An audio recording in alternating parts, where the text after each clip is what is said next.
La réduction des risques, c'est un concept qui est assez ancien, puisqu'il date de 1924 chez les Anglais. Mon successeur, Dr Morel, a écrit un très beau livre sur la réduction des risques, donc je pense qu'il n'en parlera pas, donc je préfère le dire. Donc il y a tout dans son livre. Donc la réduction des risques à l'heure actuelle, c'est quoi? Ça s'adresse avant tout aux consommateurs actifs de substances psychoactives, licites et illicites, et à leurs proches. Alors je dis à l'heure actuelle parce que c'est récent, il fut un temps où c'était simplement les substances psychoactives illicites. Ça a commencé en France dans les années 80, avec l'apparition du sida. Ça a entraîné un changement de vision de la prise en charge des toxicomanes, on appelait les toxicomanes, avec la prévention des transmissions des maladies infectieuses, avec en France la vente libre des seringues, c'était 1987, échange des seringues, Steribox, etc. Et puis pour les médecins de ma génération, le Temgesic, l'arrivée du Temgesic, la buprenorphine bas dosage, que nous avons prescrite hors AMM à partir de 87 à la demande des patients. C'est important parce que ce qui se passe avec le baclofène, ça m'a rappelé vraiment cette période où les patients venaient nous voir en disant il y a un traitement qui marche pour que je puisse ne plus prendre d'héroïne, ça s'appelle du Temgesic. Le problème c'est que le Temgesic était très peu dosé, à 0,2 mg, et qu'il fallait, par exemple, je donnais 80 comprimés par jour pour avoir 2 Subutex 8 mg. Le dogme absolu était à l'époque l'abstinence complète pour les toxicomanes, jusqu'à l'autorisation de prescrire des traitements qu'on appelle de substitution, ce qui est pour moi être un mot mauvais. La buprenorphine au dosage et la méthadone fin 95. Donc vous voyez, de 87 à 95, on a tous prescrit hors AMM, ceux qui ont prescrit, et nous étions appelés des dealers en blouse blanche. Donc la réduction des risques a été inscrite dans la loi de santé publique en 2004, donc c'est un concept qui est légal. Alors, avant de parler du baclofène, je vais vous parler un peu de l'alcool, mais très rapidement. Mais ça me semble important de situer un peu le problème. Alors, on va le redire, mais un Français meurt toutes les 12 minutes en rapport avec l'alcool en France. Une étude récente, dans 6 pays européens, sur 8476 patients en soins premiers, confirme que seule une faible minorité de sujets concernés par le problème alcool reçoit un traitement adéquat. Nous, dans mon département de médecine générale, on a fait une étude qui s'appelle PrevCanti, qui montre que 30% des dossiers de nos maîtres de stage à Paris-Descartes sont renseignés sur la consommation d'alcool. Ce qui prouve qu'il y a quand même un problème au niveau des médecins aussi. Le dogme de l'abstinence en est en partie responsable, pour moi, justement de ce problème, et a persisté jusqu'en 2007-2010 environ, et persiste encore pour un certain nombre de soignants, pour ne pas dire un nombre certain de soignants et de patients et de familles, ce dogme de l'abstinence pour l'alcool. La fusion des structures spécialisées, on va vous en parler après, toxicomanie, alcool, a permis en partie la remise en question de ce dogme. Avant, il y avait les alcoologues et puis ceux qui s'occupaient de toxicomanes. Et c'était pas les mêmes, à part les généralistes. Il s'est trouvé qu'en fait, la plupart de mes copains qui s'occupaient de patients qui avaient des problèmes d'addiction, eh bien, ils s'occupaient aussi bien de l'alcool que de l'héroïne et que du reste, alors que les spécialistes, ils étaient scindés vraiment en deux parties qui disaient c'est pas pareil, c'est pas la même chose. Donc les XAPA remplacent les CSCT et les CCA, donc structure alcool et structure toxicomanie. C'est de 2007, c'est pas très vieux. Je vous rappelle ce que c'est qu'un XAPA, c'est un centre de soins, d'accompagnement et de prévention en addictologie. Il n'y avait pas d'addictologue avant. L'arrivée du baclofène a accéléré ce changement de paradigme, et on va voir comment. Mais avant de parler encore du baclofène, les représentations et l'alcool, en tant que médecin généraliste, on vous a parlé lors de la plénière de l'anthropologie, ce qui est très important. Je vous conseille de lire le livre de Byron Good, ceux qui veulent des références bibliographiques sur l'anthropologie. Donc il faut parler des représentations avant d'aborder le problème du baclofène. Représentation d'abord des Français. C'est notre culture, l'alcool. Mais bon, pas seulement la nôtre, mais en tout cas c'est la nôtre. Le plaisir, la convivialité, ce sont des fonctions de l'alcool, boire pour le plaisir, la convivialité. Et mais comme j'ai dit, qu'est-ce que les Français se représentent pour l'alcool? Qui a bu boira, les alcooliques ne s'en sortent pas, ce qu'on entend toujours, le manque de volonté, la tare, le vice, etc. C'est le premier verre qui fait la rechute, et donc c'était le dogme et le paradigme de l'abstinence à vie. Les représentations des soignants. Nous faisons partie des soignants, mais je parle de tous les soignants. Patients difficiles, pour ne pas dire autrement. Hein, certains, bon, on peut employer le mot, c'est des emmerdeurs. C'est des patients qui vraiment nous cassent les pieds parce qu'ils reviennent et puis ils sont bourrés, et puis ils sont pas bourrés mais ils sont un peu alcoolisés, et puis ils disent n'importe quoi, ils font du bruit dans la salle d'attente. Enfin bon, vous les connaissez, on les a tous dans nos salles d'attente, qui nous mettent en échec et nous renvoient à notre impuissance. Et nous, en tant que médecins généralistes, mais les spécialistes aussi, on n'aime pas vraiment être impuissants. Quand on nous a dit tout ça, eh bien, ce que je vais dire, c'est ça qui est le plus important, c'est qu'on fait partie du problème. Nos représentations pose un problème. Il faut que nous changions de représentation, pas seulement les Français, mais nous, les soignants. Le patient, dans tout ça, ben le patient, il souffre. Il va pas bien. Je crois que le mot souffrance, qui est peut-être pas un mot médical, mais quand je l'emploie avec mes patients, souvent ça les fait pleurer. Parce qu'enfin, on met un mot sur ce qu'ils ressentent, la souffrance. Ils ont bien sûr souvent le déni, mais je rappelle que le déni est une défense qu'il faut respecter. Boire comme tout le monde, c'est leur objectif. Quand on leur demande quel est votre objectif, bah, c'est de pouvoir boire comme tout le monde. C'est de pouvoir gérer. Vous savez, le patient qui, quand il commence, bah, il ne peut pas arrêter. C'est une double peine pour le patient. Je ne vais pas bien et en plus on me culpabilise. On m'accuse de tous les maux. Comme par exemple, tu n'as pas honte de faire ce que tu fais, de boire comme tu bois. Regarde ce que tu fais à tes enfants, regarde ce que tu fais à ta pauvre mère, etc., etc. Là, j'introduis la notion de l'alcool pharmacone. Les Grecs anciens ont inventé la dictologie. Il n'y a qu'un seul mot en grec pour dire le poison et le remède, parce que l'alcool est un remède. L'alcool est une autothérapie pour beaucoup de patients. L'alcool a une fonction d'adaptation. On a vu la fonction de plaisir, mais ça a aussi une fonction d'adaptation. Régulation d'un état perturbé, ça soigne l'insomnie pour certains patients, l'anxiété, l'agressivité, voire la dépression. C'est aussi une fonction d'adaptation déficitaire, la timidité, donc c'est un désinhibiteur. Ça a une fonction de défonce, fuir le réel et la conscience, ne pas grandir, ne pas devenir adulte, ne pas rentrer dans ce monde qui nous fait peur, de ce monde d'adultes, qui finalement, c'est vrai, quand on regarde un petit peu, c'est un monde un peu difficile. Et si l'addiction, et ça on l'a dit avant, mais pour certains c'est une nouveauté, c'est une maladie chronique comme le diabète. Pour moi, j'ai des patients qui ont du diabète et des patients qui ont des problèmes avec l'alcool. Je ne dis jamais c'est un alcoolique, parce que c'est une identité, et je pense que c'est pas une identité, c'est un problème avec un produit. Donc, on peut en faire une identité. Quand on va aux alcooliques anonymes, on en fait une identité. C'est normal, c'est leur fonction, c'est leur fonctionnement. Donc, quand on va aux alcooliques anonymes, bonjour, je m'appelle Philippe, je suis alcoolique, c'est mon identité. Mais pour moi, ça n'est pas une identité. Le médecin généraliste dans tout ça, je vais aller vite parce qu'on va reprendre la marguerite des compétences, mais d'une autre façon. Et puis la dernière phrase manque un peu peut-être dans la marguerite. C'est pour ça qu'à la fin, je vous présenterai une nouvelle marguerite. C'est le médecin de premier recours, proximité, disponibilité, qui dans la continuité va assurer la prise en charge globale, en coordination avec les autres pharmaciens, spécialistes, services sociaux, etc. Il connaît son patient, sa famille, son environnement. Ça, c'est le médecin généraliste. Et puis je rajoute qu'il sait, c'est important, il sait se prescrire, du moins il devrait savoir. C'est le médecin médicament, le fameux médecin médicament de Balint. Et puis sait-il prescrire ? Je l'espère, bac plus 10, plus 12, plus 20, plus 30, la formation médicale continue, le DPC est fait pour ça. On arrive au baclofène. C'est un agoniste des récepteurs GABA-B qui diminue la libération de dopamine dans le noyau accumbens, c'est dans l'aire tegmentale ventrale. C'est donc, en fait, ce qui compte, c'est que c'est le circuit de la récompense. On voit ça très bien en imagerie. En IRM, on voit très bien ce qui se passe. Quand on vous montre de la cocaïne ou qu'on montre de l'alcool à un patient qui a des problèmes avec ces produits, il y a toute une partie du cerveau qui s'allume. Vous les mettez sous baclofène. Avant, ça ne s'allume pas.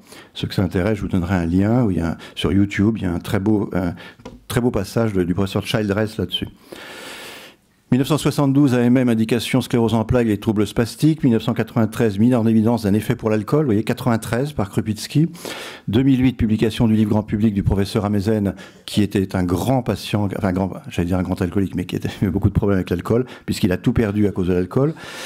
Donc, c'est là qu'ont commencé en fait les nouveautés. C'est-à-dire que dès l'apparition du livre, qui a eu un grand succès, nous avons eu, en tant que médecins généralistes, de fortes demandes de patients demandant ce produit qui a été dénommé comme un produit miracle. Mais comme je le répète tout le temps, le miracle, c'est du domaine de la religion et pas de la médecine. 2014, il y a eu une recommandation temporaire d'utilisation de ce médicament, indication alcool, avec de nombreuses restrictions. Comme vous savez, ces restrictions ont été levées il y a une quinzaine de jours. 2016-2017, j'ai présenté les résultats positifs de l'étude Bacloville. J'en reprends un tout petit peu après, parce que j'ai pas le temps. 2017, prolongation de la RTU, levée de toutes les restrictions, on peut le prescrire en primo-prescription, il n'y a plus besoin d'aller sur un portail, il y a des contre-indications qui sont relatives, il n'y a plus besoin de demander de l'autorisation à 120 mg ou tout ça, il n'y a plus de restrictions, mais c'est pour 1 an. Et puis, alors voilà, aujourd'hui, on est le 30 mars, aujourd'hui, officiellement, le laboratoire Etipharm a demandé à l'Agence nationale du médicament à déposer un dossier d'AMM pour le baclofène haut dosage. Donc ça tombe que c'est juste aujourd'hui. Donc c'est une journée qui pourrait être importante pour les patients qui ont des problèmes d'alcool. Le baclofène traite le craving et l'anxiété. On le voit très bien chez les animaux pour le craving.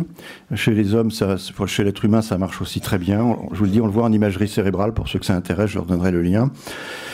Permet en général de continuer une vie normale pendant le traitement. Ça aussi, c'est important. Les gens, ils peuvent continuer à travailler. Ils ne sont pas obligés de se mettre en arrêt de travail ou d'aller en faire une cure. Pas de sevrage pénible de l'alcool parce qu'il n'est pas obligatoire. Traitement en soins premiers. Et vraiment, avec la prise en charge globale, c'est un médicament. Ça n'empêche pas le reste. Hein. On n'est pas des distributeurs de médicaments. Il n'y a pas d'obligation d'abstinence à vie. Avec le baclofène, ça n'existe pas. Et ça, c'est un grand changement qui a permis aux patients de faire leur coming out et de venir dans nos cabinets nous demander ce médicament parce qu'ils savaient qu'autrement, on leur dirait « il ne faut plus boire une goutte de votre vie » et ça, ils ne voulaient pas l'entendre. L'abstinence n'est plus un objectif, mais peut-être la conséquence du traitement, c'est une abstinence passive. Beaucoup de patients sous baclofène, quand ça marche pas toujours, mais quand ça marche, eh bien, ils ne boivent plus. Pas seulement parce qu'ils ont dit qu'ils ne boiraient plus, mais parce qu'ils n'ont plus envie. Et donc, c'est une abstinence passive. L'abstinence active, aujourd'hui, je ne boirai pas, aujourd'hui, je ne boirai pas, aujourd'hui, je ne boirai pas, aujourd'hui, je ne boirai pas, toute la journée, aujourd'hui, je ne boirai pas. Et donc, l'alcool, il est dans le cerveau toute la journée. Avec le baclofène, l'alcool n'est plus dans le cerveau. Ça permet d'avoir une consommation qu'on appelle médicalement correcte, selon ce que dit l'OMS. C'est 20 grammes chez la femme, 10 grammes étant un ballon de rouge, c'est 40 jusqu'à 40 grammes chez l'homme. En France, c'est 30 grammes. Dans les autres pays, on est les seuls à prendre 30 grammes. Mais bon, pas d'importance. Le baclofène permet de vivre confortablement dans le monde réel, entouré partout d'alcool, parce qu'on sait qu'on est indifférent, c'est-à-dire qu'on va voir de l'alcool, ce qu'on appelle, les anglo-saxons appellent des cues, les hameçons, ils vont voir ça et puis voilà, ils passent devant. Il y a un test très bien, c'est vous passez dans l'endroit où vous achetez vos boissons alcoolisées et ça s'allume pas dans le cerveau. Vous dites ça aux patients, ils comprennent très bien quand ils disent ça s'allume, c'est impossible de résister. Permet de reprendre contrôle de sa vie, d'affronter enfin pour certains la réalité, qui parfois est très dure. Hein, quand vous avez 45 ans, 50 ans, et que vous affrontez enfin la réalité, et que vous vous rendez compte que vous avez tout gâché, vous avez le droit de faire une dépression à ce moment-là. Alors c'est pas le baclofène qui entraîne une dépression, c'est l'arrêt de l'alcool. J'ai écrit dans Le Monde, il y a quelques années maintenant, qu'on pouvait enfin penser sa vie, et nos amis psy nous le disent, quand ça marche bien, le baclofène, les patients, ils parlent enfin autre chose que de l'alcool. Enfin, on peut parler d'autre chose. Mais c'est une prescription pas simple. Je compare à l'insuline, je compare à la L-Dopa. Vous savez, les ordonnances pour le Parkinson, où on voit en fonction de l'effet off ou de l'effet on, on prend un comprimé retard, un truc machin. Bon, le baclofène, c'est pareil, c'est pas simple, il faut se former. C'est un traitement à la carte, en commençant à de toutes petites doses, car il y a des effets indésirables, comme pour tout médicament, il y en a. Moi, je pense qu'il y en a moins que l'alcool, qui est un médicament, mais qui sont connus. C'est important, ils sont connus et donc attendus. Les plus fréquents étant la somnolence, insomnie et troubles cognitifs. Le baclofène ne dispense absolument pas d'une prise en charge globale chez ces patients ayant souvent de nombreuses comorbidités, évidemment. Le tabac, bon, moi je fais des EFR dans mon cabinet, je fais des électros. Je veux dire qu'on fait notre boulot de médecin généraliste, c'est une pathologie, voilà, c'est un problème. Mais pour moi, c'est comme ça que je vois les choses. Les résultats d'une étude multicentrique française montrent que le baclofène a une réelle capacité à faire rentrer pour la première fois des patients dans le soin. S'il y a 5 millions de Français qui ont des problèmes d'alcool, dont 2 millions de dépendants, il y en a 100 000 qui sont dans le circuit de soins. Donc il y a un problème. Donc, et surtout être plus nombreux et rester après 6 mois ou 1 an. C'est une étude récente de 2016. Les suivis de cohorte sous baclofène montrent à 1 an, 2 ans et 3 ans des résultats positifs de plus de 50%. Baclovil, donc je ne vais pas vous en parler très longtemps, j'ai une de mes chefs de clinique, brillante chef de clinique, Stéphanie Sidurkevitz, qui a fait un poster. Critère principal à 1 an, 56,8% de succès dans le bras baclofène versus 35,8% dans le bras placebo, soit un petit P à 0. 0,003. 35% dans le bras placebo. Plusieurs explications, mais celle que j'aime bien, c'est parce que les généralistes, ils connaissent leurs patients et ils ont vraiment un effet placebo important. Parce que 35% de bons résultats à 1 an avec le placebo, c'est que vraiment on a une action importante à jouer en tant que généraliste. L'abstinence n'étant plus ni un prérequis au traitement, ni l'objectif ultime, les patients ont pu parler de leurs problèmes d'alcool et accepter une prise en charge. Conclusion, le nouveau paradigme de l'abstinence qui n'est plus obligatoire, donc on est dans la réduction des risques ou la limitation des dégâts. Les nouvelles molécules type baclofen, le médecin généraliste a un rôle majeur dans la politique de santé publique, de réduction des risques. On va voir la santé publique après, chez ces patients ayant des problèmes d'alcool.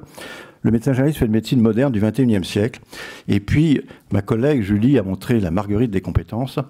Et en première mondiale, je plaisante, évidemment, je vais vous présenter le pavot des compétences du médecin généraliste. Et donc, je vous propose une nouvelle marguerite qu'on va appeler le pavot, les 6 P du pavot. C'est notre métier, c'est votre métier, et il y a beaucoup de jeunes ici, ça me fait plaisir. La première, c'est prédictive. Nous allons faire une médecine prédictive. Je l'ai mis entre parenthèses parce que c'est pas encore au point. Mais dans l'étude Bacleville, il y a une étude ancillaire sur la génétique. Et à ma grande surprise, nos patients, en médecine générale, ils ont accepté de cracher dans un tube pour avoir un génome. C'est pas évident, la génomique. Mais à l'hôpital, ils ont du mal à faire des génotypes parce que les patients, ils connaissent pas le médecin et tout ça. Mais nous, ils nous font confiance. Je veux dire qu'ils vont cracher dans un tube. Et donc la médecine prédictive, c'est actuellement très développé au niveau du cancer, en oncologie, où on va prédire que tel médicament va agir sur tel... C'est-à-dire qu'on va donner de la chimiothérapie parce que tel type de cancer chez tel patient. Donc ça, c'est la médecine prédictive. En psychiatrie, ça se développe, et en addictologie aussi, et je pense que c'est un avenir, et que la médecine générale fait partie de cette recherche, donc que je fais actuellement dans l'étude ancillaire Bacleville. Nous faisons évidemment de la médecine préventive, qu'elle soit primaire, secondaire, tertiaire, quaternaire. C'est évident, c'est notre boulot, mais en addictologie encore plus. Nous faisons de la médecine participative. Ça veut dire que nos patients, ils participent. Même si au départ, ils ne sont pas grands, ils ont envie de grandir, on va les aider à grandir, et donc ils vont participer. On veut qu'ils participent, et avec le baclofen, ils participent beaucoup. C'est les forums baclofen qui nous ont fait découvrir le baclofen, c'est les patients qui nous ont appris à prescrire le baclofen.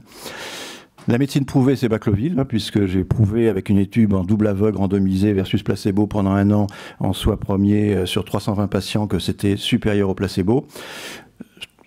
C'est pas le... Enfin, en tout cas, Bacleville, c'est un niveau de preuve A, on ne peut pas faire plus actuellement. Elle est personnalisée parce que c'est du traitement à la carte. Chaque patient a un traitement différent, avec des prises différentes, comme pour l'insuline ou L-Dopa. Et puis, comme vous voyez, il y a 5 P. Et j'en ai rajouté un pour terminer, parce que ce que nous faisons en tant que médecin généraliste, c'est une médecine passionnante. Je vous remercie de votre attention.